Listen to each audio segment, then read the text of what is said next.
প্রিয় শিক্ষার্থীবৃন্দ, তোমাদের জন্য আমি নিয়ে এলাম আরেকটি নতুন ভিডিও এবং আরেকটি নতুন অধ্যায়। তো আমাদের পরিমিতির যে 16.3 আমাদের বৃত্ত নিয়ে যে অধ্যায়টা আছে সেই অধ্যায়টা আজকে আমি সলভ করব। তো আমার যে পার্টগুলো হবে সেই পার্টের তোমরা সাথেই থাকবা। তো চলো শুরু করি আমাদের প্রথম অঙ্কটা। তো আমাদের 1 নম্বর অঙ্কে কি বলছে? আমাদের 1 নম্বর অঙ্কে বলছে যে একটি বৃত্তচাপ কেন্দ্রে 30 ডিগ্রি কোণ উৎপন্ন করে বৃত্তের ব্যাস 126 সেন্টিমিটার হলে চাপের দৈর্ঘ্য নির্ণয় করো। তো আমরা ফার্স্টে একটি বৃত্তচাপ কেন্দ্র, একটি বৃত্ত আঁকি। ফার্স্টে আমরা একটা বৃত্ত আঁকি। তো এই বৃত্তের আমাদের ফার্স্টে কি আঁকতে হবে? একটি ব্যাস আঁকতে হবে। তো আমাদের এই ব্যাসকে আমি এবি দ্বারা চিহ্নিত করলাম। অবশ্যই বৃত্তটা ও কেন্দ্র বিশিষ্ট। বিসি চাপের উপর আমরা 30 ডিগ্রি কোণ উৎপন্ন করে, কত ডিগ্রি কোণ? 30 ডিগ্রি কোণ উৎপন্ন করলো। তাহলে আমাদের সেই চাপের দৈর্ঘ্য নির্ণয় করো। তো আমরা আজকে একটা নতুন সূত্র শিখবো প্রথমেই, সেটা হলো আমাদের চাপের দৈর্ঘ্য সমান আমরা কি লিখতে পারি? S equal to pi r theta by আমাদের 180 ডিগ্রি। ঠিক আছে, তাহলে আমরা একটু নতুন সূত্রটা একটু শিখে ফেলি। S equal to pi r theta by 180 degree. তো আমাদের এখানে কিসের মান বের করতে হবে? আর এর মান বের করতে হবে, এবং থিটার মান তো আমাদের দেয়া আছে 30 ডিগ্রি। তাহলে আর এর মান চলো বের করে ফেলি। তাহলে আমরা একটু লিখে ফেলি, মনে করি ও কেন্দ্র বিশিষ্ট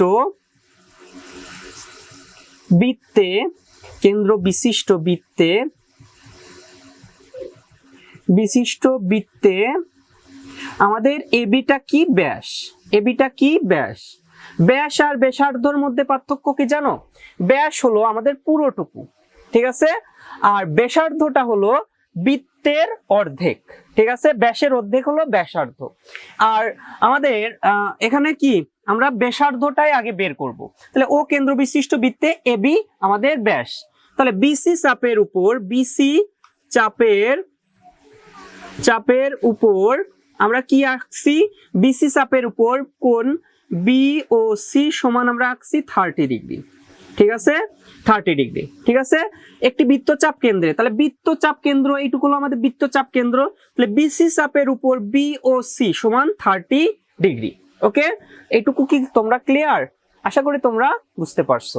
এখন তাহলে আমরা এখানে কি ব্যাসার্ধ আমরা বের করি। ব্যাসার্ধ সমান আমরা কি লিখতে পারি? আর ইকুয়াল টু ডি বাই 2। আমাদের ডিটা কি? এবি সমান আমরা ডি ধরলাম। ঠিক আছে, আমাদের ব্যাস ইকুয়াল টু কত? 126 ছিল মান। এই যে বৃত্তের ব্যাস 126 সেন্টিমিটার সেমি। ঠিক আছে, তো আমাদের ডি এর মানটা কত? 126 বাই আমরা কি করতে পারি? 2। তাহলে 126 ভাগ 2 যদি আমরা করি, 126 ভাগ 2, তাহলে আমরা কত পাচ্ছি? 63 পাচ্ছি। 63 এটা সেন্টিমিটার। ঠিক আছে, তাহলে এটাকে কিন্তু আমরা ব্যাসার্ধ বলতে পারি।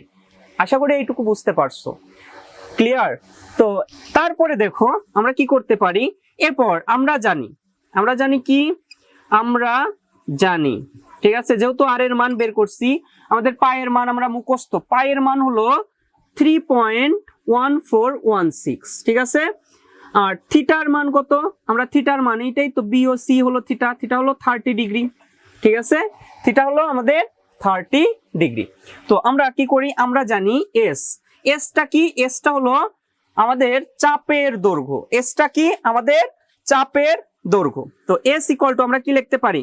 পাই আর থিটা বাই 180 ডিগ্রি।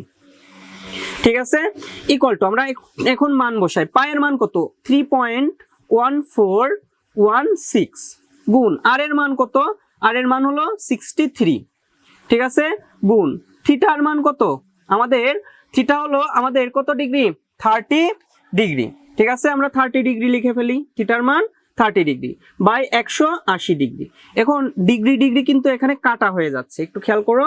তাহলে আমরা একটু পুরোটুকু করি, যে আমাদের 100 পুরোটুকু গুণ করে তারপরে 180 দ্বারা ভাগ করি, তাহলে আমাদের কি বুঝতে একটু সুবিধা হবে। তাহলে আমরা একটু লিখি 3.1416 cos 63 ক্রস 30, ঠিক আছে? কত হচ্ছে? আমাদের একটা মান আসছে, সেই মানটা আমরা একটু লিখি। মানটা কত? 5937.624 বাই 180। আমি কি বললাম যে ডিগ্রিতে আমরা কেটে দিলাম, ঠিক আছে? তাহলে কিন্তু আমাদের ডিগ্রিটা উঠে গেল, ভাগ আমাদের 180, ঠিক আছে? তাহলে আমাদের মান হচ্ছে কত? 32.98, 32.98। যেহেতু আমাদের 986 আছে, তুমি এখানে 98 আমাদের কি 7 বসাইতে পারো। সেন্টিমিটার আমরা কি লিখবো? প্রায়, সেমি প্রায়। তো এটাই কিন্তু আমাদের প্রদত্ত অঙ্কের উত্তর। তো আমরা এখানে একটু আবার রিক্যাপ করি, খুব ভালো করে বোঝার চেষ্টা করি যে একটি বৃত্তচাপ কেন্দ্রে, আমি একটি বৃত্ত আঁকছি বৃত্তচাপ কেন্দ্রে, তাহলে বিসি আমাদের চাপ, তার সাথে আমাদের কি 30 ডিগ্রি কোণ উৎপন্ন হয়েছে, 30 ডিগ্রি কোণ উৎপন্ন হয়েছে। বৃত্তের ব্যাস মানে এবি এর ব্যাস কত? পুরোটুকু 126। আমি কি বলছি? ব্যাসার্ধ ব্যাসের অর্ধেক, তাই না? তাহলে আমরা এখানে 2 দ্বারা ভাগ করছি, d/2, ডিটা আমাদের ব্যাস ছিল d/2, তাহলে 126/2 63। এখন আমাদের এস ইকুয়াল টু, এস মানে কি? চাপের দৈর্ঘ্য, এসটা হলো চাপের দৈর্ঘ্য, চাপের দৈর্ঘ্য, ঠিক আছে? যে চাপটা আমাদের উৎপন্ন হয়েছে সেটার দৈর্ঘ্য, মানে আমাদের বিসি এর দৈর্ঘ্য। সোজা কথা, এই বিসি এর দৈর্ঘ্য, চাপ বিসি এর দৈর্ঘ্য। তাহলে আমরা এখানে বিসি সমান এস লিখতে পারি। আমরা কি লিখতে পারি? বিসি সমান এস লিখতে পারি, কারণ বিসি চাপ উৎপন্ন করছে। সেই এস সমান আমরা একটা সূত্র জানি, পাই আর থিটা। সবাই একসাথে বলি, পাই আর থিটা বাই 180 ডিগ্রি, ঠিক আছে? তো সেই সূত্র করে ক্যালকুলেশন করার পরেই কিন্তু আমাদের অ্যান্সারটা চলে আসছে। তো আশা করি তোমরা, যে আমি 1 নম্বর অঙ্কটা করে দিলাম, সেই 1 নম্বর অঙ্কটা খুব ভালো করে প্র্যাকটিস করবা এবং পার্ট 2 এর জন্য ওয়েট করো, ঠিক আছে? আজ এ পর্যন্তই। সবাই ভালো থাকো, সুস্থ থাকো এবং চ্যানেলকে সাবস্ক্রাইব করে রাখো।